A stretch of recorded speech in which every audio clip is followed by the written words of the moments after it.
এভাবে বসে আছি কেন জানেন? মন ভরা দুঃখ, কষ্ট। আপনারা কি জানেন পৃথিবীর মধ্যে মোটামুটি ৪,৫০০ ধর্ম আছে। শুধুমাত্র একটা ধর্ম, যেই ধর্মটা মানুষ মানতে গেলে আজীব এক বিষয়। সর্বপ্রথম যে বাধাটা আসে সেটা হলো পরিবার থেকে আসে। আফ! ইয়া আল্লাহ! এই বাধাটা নিজের পরিবার দেয়। প্রথম কথা হলো প্রত্যেকটা মানুষকে কিন্তু ইসলামের যে ফরজ বিধানগুলো আছে, প্রত্যেকটা মানুষ ফরজ বিধানগুলা মানাও তার জন্য ফরজ। অনেকেই আছে পারে না, আচ্ছা সমস্যা নাই।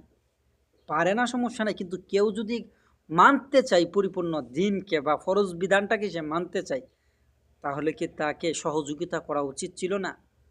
আল্লাহ তো কোরআনে বলেন, দ্বীনের ব্যাপারে তোমরা একে অপরকে সহযোগিতা করো। কিন্তু এইটা না করে আরো এই সহযোগিতা না করে আবার কি করে? তারা হাদিসকে বানায়। তারা মেহনত করে কিভাবে মানুষকে দ্বীন থেকে বের করা যায়।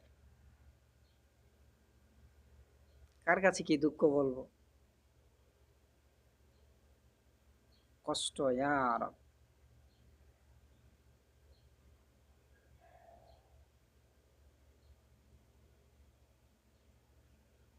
আল্লাহ আমাদের মাফ করেন। আমাদের প্রত্যেকেরই দ্বীনে সহিহ বুঝ দান করেন।